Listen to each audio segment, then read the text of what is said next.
Breaking news చూస్తున్నాం. TPCC అధ్యక్షుడు Revanth Reddy CM KCR కు బహిరంగ లేఖ రాశారు.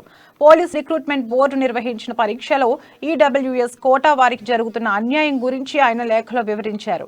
టీఆర్ఎస్ పాలనలో నిరుద్యోగులకు తీవ్ర నిరాశ మిగిలిందన్నారు.